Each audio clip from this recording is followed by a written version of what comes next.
El siguiente segmento tiene contenido o opinión. La entrevista en A Primera Hora. Analizamos los hechos del momento junto a sus protagonistas. Muy bien, don José Luis dice, no se da de tomar una tacita de café. Buen día, aquí está la tacita de café. Tómese una tacita de café, no se muera de las iras, por favor. Abrazos a la distancia para todos quienes siguen en nuestra sintonía. Seguimos hablando sobre los grandes temas nacionales. Tomamos contacto con el doctor Pablo Zambrano. Él es el presidente de la Cámara de Industrias y Producción de Pichincha y además preside la Federación de Cámaras de Industrias del Ecuador. ¿Cómo le va, doctor? Bienvenido, buenos días. Muchísimas gracias, muy buenos días, Fabricio, un gusto estar en Sintonía Radio Majestad. Gracias por la gentileza, siempre Pablo Zambrano tiene la gentileza de atender nuestras invitaciones. A ver, yo me quedé, digamos, espeluznado por una dramática cifra que hace 2 días presentó Caterina Costa, presidenta del Comité Empresarial Ecuatoriano y titular de la Cámara de Industrias de Guayaquil, sobre la afectación en ventas que nos ha dejado estos 57 días de cuarentena, 58 desde la declaratoria del estado de excepción por parte del presidente de la República. Caterina Costa hablaba de una caída en ventas, tanto internas cuanto a nivel de exportaciones, que supera los 3.300 millones de dólares. Digo, es una cifra que termina siendo dramática. Y en ese mismo reportaje que lo pasó el canal de televisión Ecuavisa, un reportaje del colega periodista Lenin Artieda, hablaba también el director de la Escuela de Negocios de la Escuela Politécnica Nacional, me parece que era el señor José Luis Domínguez o Juan Carlos Domínguez, que hablaba, por ejemplo, de que hay unos plazos o unos tiempos a través de los cuales las empresas pueden eventualmente mantenerse cerradas y aguantar su liquidez, que superados estos plazos ya no tienen liquidez y no pueden sostener su situación interna. ¿Qué está pasando con el sector productivo hoy? ¿Cómo le ven ustedes a propósito de este antecedente que estoy exponiendo? Muchísimas gracias, Fabricio. En efecto, el sector productivo nacional atraviesa uno de los momentos más difíciles y más complejos de la historia nacional, producto de la suspensión de actividades que se ha dado como consecuencia de la pandemia. Para nosotros, como sector productivo nacional, lo hemos manifestado desde el primer día, la salud y la seguridad es lo más importante, pero sin duda, una crisis como estas requiere también ya adoptar ciertas medidas en coordinación con las entidades de salud y las entidades productivas para que los gobiernos locales empiecen a autorizar la reactivación económica paulatinamente. Yo quiero poner un ejemplo que es muy interesante. De ese 25% de empresas que están operando en este momento, el sector de alimentos, de bebidas, farmacéutico, la industria de elementos de higiene y los exportadores han venido funcionando. Y gracias a Dios han funcionado con éxito, han funcionado con las más altas medidas de seguridad. Por lo tanto, consideramos que, si bien es cierto, hay que tener mucho cuidado en ciertos segmentos de la población, sobre todo personas con enfermedades con riesgos, personas mayores a 45, 50 años, sí es fundamental empezar en una reactivación, pensar ya en una reactivación, porque las cifras que se ha mencionado incluso pueden ser el doble, ya que no se está produciendo en el país. Y lo más grave es la situación social que podría darse, como por ejemplo vimos el día de ayer en la ciudad de Ambato, ya unos conatos de, digámoslo así, levantamientos, alzamientos o personas que van violentamente a tratar de asaltar camiones. Entonces eso es lo que no queremos preservar la paz social. Claro, pero ¿cómo combinamos, por un lado, la necesidad obvia de precautelar la seguridad y la salud de los ciudadanos con igualmente la imperiosa necesidad de reactivar las actividades productivas? Mire, la utilización de la tecnología ha sido una de las herramientas que nosotros hemos señalado como la principal ayuda que nos puede dar en este momento. Y voy a explicar muy brevemente el acercamiento que nosotros hemos hecho con las autoridades. Todos tenemos ahora celulares, o la gran mayoría de la población tiene celulares, que nosotros podemos identificar claramente los casos o las zonas donde más contagios y más riesgos hay. Podríamos entonces utilizar lo que se llama el Big Data, ¿no es cierto?, la tecnología y herramientas de Big Data para determinar exactamente cuáles son los puntos más peligrosos, y en esos puntos más peligrosos donde hay mayor número de contagios, entonces tomar medidas preventivas, medidas ya de acción y de actuación con la población, y obviamente no tener operaciones, pero en las zonas en las cuales no existe mayor riesgo, podríamos establecer todo un procedimiento y unas prácticas para la reactivación. Yo mencionaba en mi primera intervención que es fundamental la coordinación exacta que tiene que haber entre autoridades de salud y autoridades de producción con las autoridades locales. Pero sin duda el problema principal que atraviesa el Ecuador en estos momentos es el problema de salud. Por lo tanto, hay que prestarle atención a ese aspecto de una manera fundamental. Iván Ontaneda, ministro de la Producción, semanas atrás había calculado que el 70% del aparato productivo está paralizado, fruto de la cuarentena. ¿Es el 70% o se quedó corto el ministro Ontaneda, doctor Pablo Zambrano? Yo creo que se quedó corto, es un poco más.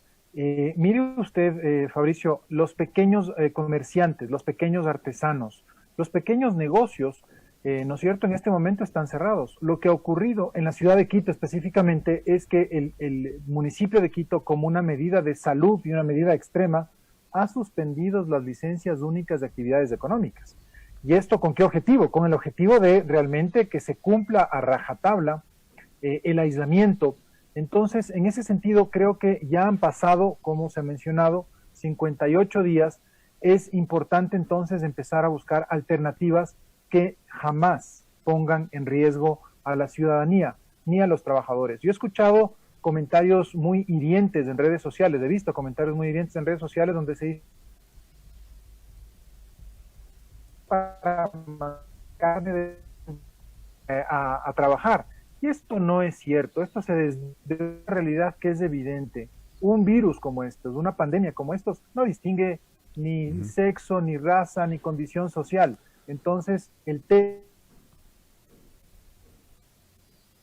nosotros podemos actuar frente a la pandemia es la prevención. ¿Qué tenemos que hacer frente a la prevención? Cambiar nuestros hábitos de higiene, lavarnos las manos constantemente, utilizar mascarilla y lo más importante, el distanciamiento social de por lo menos 2 metros que nos permita entonces transcurrir nuestras vidas y volver a trabajar, que eso es lo que muchos ecuatorianos queremos individualmente. La principal preocupación que tenemos los ecuatorianos, me incluyo, la principal preocupación que tenemos es el empleo. Hay mucha gente que ha perdido su trabajo. Hay empresas que se acogieron al artículo 169 del Código del Trabajo para declarar causal de fuerza mayor y despedir sin indemnización a sus trabajadores. Hay empresas que probablemente se declaren en quiebra y que no vuelvan a abrir sus puertas. ¿Cómo protegemos el empleo? ¿Qué le decimos a los ecuatorianos, a los ciudadanos que nos miran y nos escuchan en este momento, doctor Pablo Zambrano, respecto a cómo el sector privado puede garantizar que se va a mantener el empleo de los ecuatorianos? Mire, la vida y la situación cambió absolutamente. En este momento tenemos que entrar todas las instituciones públicas y privadas, especialmente las empresas. Yo voy a hablar por el sector empresarial como representante gremial. Tenemos que cambiar todos nuestros planes, nuestras proyecciones de ventas. Tenemos que entrar en planes de austeridad que nos reduzcan al mínimo cualquier tipo de gasto que no sea innecesario. Respecto específicamente a lo que usted menciona, a los sueldos y a los salarios y al empleo, tenemos entonces que también permitir que hayan acuerdos entre trabajadores y empleadores con el objetivo de que se mantenga el empleo. Le voy a contar justamente un tema, un hecho histórico que pasó en Alemania y además hace pocos años, hace 5 años, cuando hubo una gran crisis, la gran crisis del año 2015-2016, los sindicatos en Alemania, en España, en Portugal y en Italia fueron los principales gestores de diálogo para que se reduzcan los salarios, se reduzcan ciertos beneficios que tenían los trabajadores, pero se mantenga el empleo. Entonces, en ese sentido, es importante que se permita y se fomenten los acuerdos individuales entre trabajadores y empleadores con el objetivo de modificar temporalmente las condiciones de los contratos laborales con el objetivo de mantener y salvaguardar ese empleo, que esa es la idea principal. El sector productivo nacional, el sector a quien yo represento, genera empleo de calidad. ¿Qué es un empleo de calidad? Es aquella persona que tiene un contrato de trabajo, que tiene prestaciones sociales, que tiene afiliación al Instituto Ecuatoriano de Seguridad, tiene beneficios legales. Entonces, ese es el empleo que se tiene que preservar y garantizar. La situación económica que está atravesando el Ecuador no es del Ecuador, es una situación a nivel mundial, Fabricio. Un dato que realmente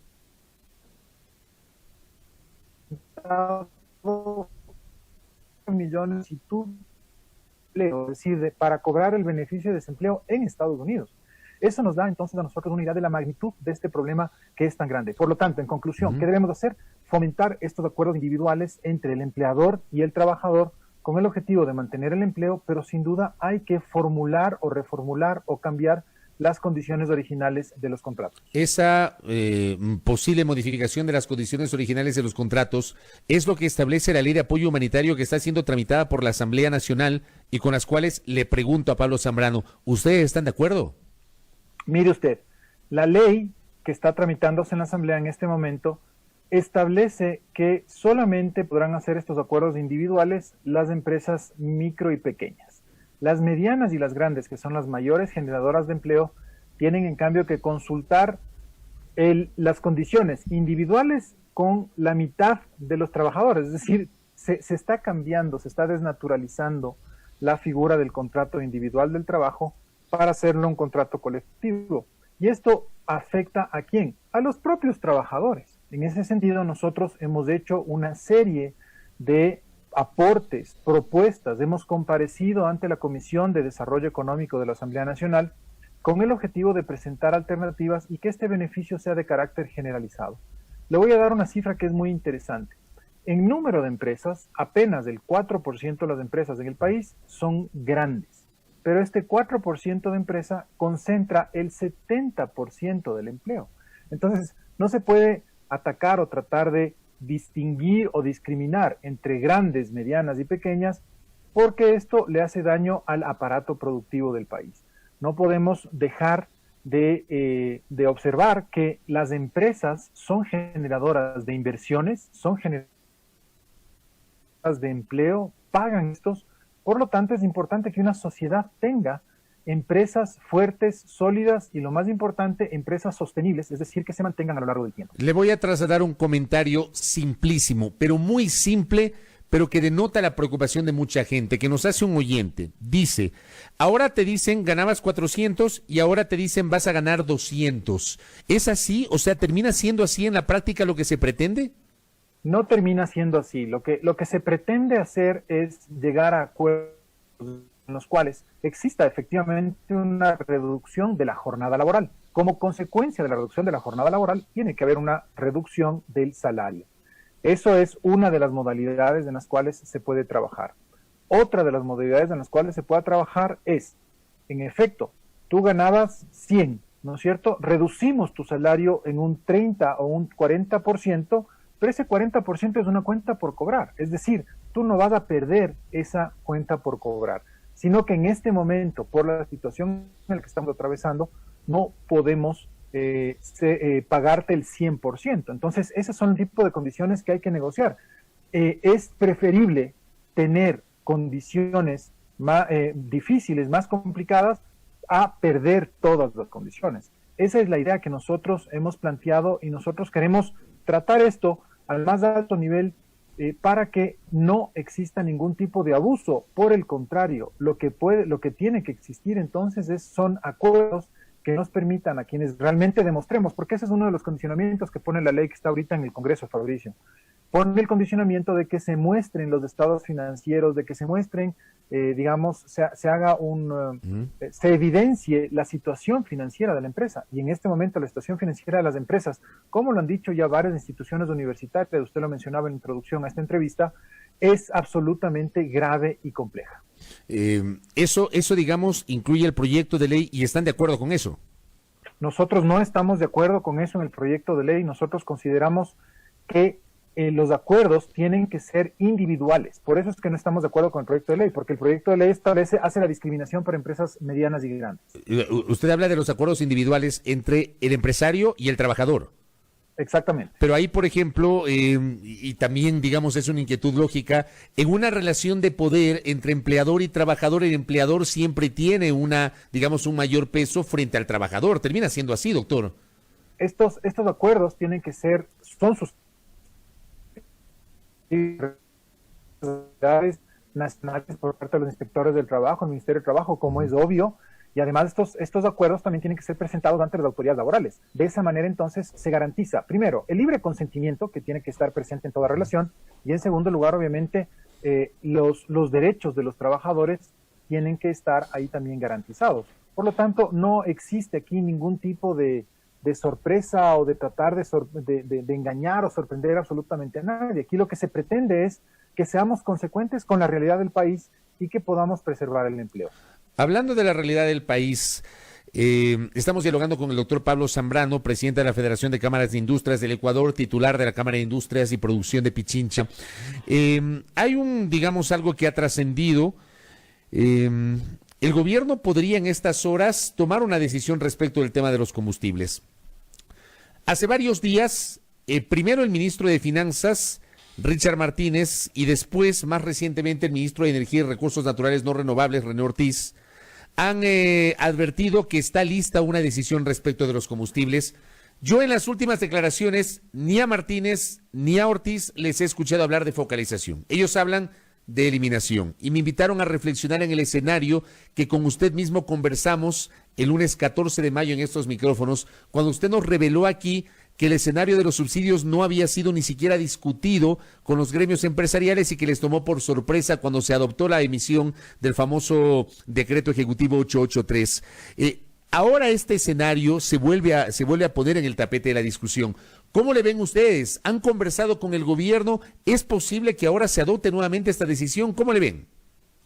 Mire, nosotros desde el día número 1 de esta pandemia hemos analizado una serie de medidas de corrección económica, lo cual esa posición la hemos mantenido desde hace más de 10 años, de medidas de corrección económica que permitan terminar con ese problema sempiterno que es el déficit fiscal. Entonces, tenemos que ordenar las finanzas públicas. Claro, eso hemos dicho nosotros desde hace más de 10 años muy coherentemente.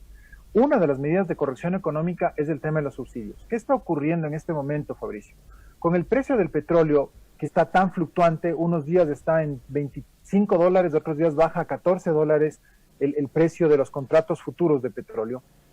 Lo que está ocurriendo en este momento es que los ciudadanos en el Ecuador estamos ahora subsidiando al gobierno. ¿Por qué? Porque un galón de gasolina premium en Estados Unidos el día de hoy cuesta $1.20, cuando acá la gasolina que no es premium cuesta $2.70, $3. De hecho, permítame interrumpirle. De hecho, resulta que cayó el precio del petróleo y el galón de la gasolina super no cayó, se mantuvo tal cual. Exactamente, esa es una distorsión, por ejemplo, que está pasando con los precios de los combustibles. Sí, lo lógico era que si caía el precio del petróleo, la gasolina super también baje. Fabricio, todos los países en el mundo tienen solucionado ya este tema de los subsidios a los combustibles. Es decir, se establece a través de bandas de precios, una banda mínima y una banda máxima en la cual tiene que fluctuar el precio, y de esa manera entonces existe, cuando el precio del petróleo baja, deben bajar los precios de los combustibles. ¿Y qué va a pasar cuando el precio del petróleo suba, doctor Zambrano? Justamente, hay que mantener una banda, como mencionaba hace un momento, en la cual tenga un precio máximo. Entonces, en ese sentido, sí hay que trabajar en lo que tiene que ver con la focalización de los combustibles. Pongo énfasis en la palabra porque nosotros consideramos que, por ejemplo, el cilindro de gas tiene que estar focalizado a las personas que más lo necesitan. Sí debemos buscar un mecanismo de focalización para que aquellas personas que no requerimos de ese subsidio paguemos el precio completo. Y el tema de los combustibles tiene que haber también un precio especial y específico para el transporte público y que de esa manera no se incrementen los pasajes de transporte para la población en general. O sea, sí focalización, no eliminación total. Exactamente, esa es la posición que ha mantenido el sector empresarial que yo represento desde hace más de 10 años. Correcto. Cierro la entrevista con lo último. Le pregunto a Pablo Zambrano, ¿las cámaras tenían inicialmente una postura de que la Asamblea archive los proyectos de urgencia en materia económica o no? Mire usted, el sector empresarial ha manifestado lo siguiente. Frente a los proyectos de ley, específicamente al proyecto de ley solidaria, la situación económica del país hace que si se ponen más impuestos en una situación de recesión como la actual, el empleo es lo que se verá más afectado y la sostenibilidad de las empresas. En ese sentido, nosotros hemos manifestado que hay otras alternativas que permitan la recaudación de lo que se pretende recaudar en esta ley. Por eso nosotros hemos manifestado que no estamos de acuerdo con el planteamiento de subir más impuestos porque se afecta a la economía nacional. Un grupo importante de gremios del país planteó hace más de 2 semanas el tema relacionado con el archivo del proyecto de ley cuando salió el informe para primer debate. Y el Comité Empresarial Ecuatoriano, reunido en una sesión la semana pasada, el viernes de la semana anterior, puso en conocimiento justamente este planteamiento y resolvió de igual manera el acogerse a esa propuesta del archivo de la ley, pero no el archivo por el archivo, sino justamente con medidas de sustitución que permitan establecer la recaudación y, lo más importante, que permitan establecer el sostenimiento y la viabilidad de las empresas. Por eso es que nosotros mantenemos una posición como la Federación de Industrias es parte del Comité Empresarial Ecuatoriano. Nosotros lo que hemos planteado como Federación de Industrias y como Cámara de Industrias y Producción es que todavía podemos esperar al debate a que hayan cambios y correcciones en ese proyecto de ley y no se dañe más la sostenibilidad de las empresas. Correcto. Doctor, gracias por el tiempo y por estos minutos. Estamos expectantes, obviamente, de lo que ocurre esta semana en la Asamblea Nacional y, por cierto, la toma de decisiones en materia económica, sobre lo cual hay anuncios, pero todavía no hay certezas. Muy amable, doctor, por el tiempo. Buenos días. Muchísimas gracias. Muy buenos días. Doctor Pablo Zambrano, presidente de la Federación de Cámaras de Industrias del Ecuador, titular de la Cámara de Industrias y Producción de Pichincha, conversando aquí en A Primera Hora con su posición respecto de las leyes de urgencia en materia económica y también la posibilidad, ¿será que el día de hoy, como se ha planteado, podría haber novedades sobre el tema de los subsidios? Veamos. Yo, digamos, sí me muestro un poquito extrañado porque luego de la derogatoria del decreto ejecutivo 883 en octubre, el gobierno ya no habló de eliminación de subsidios, sino de focalización.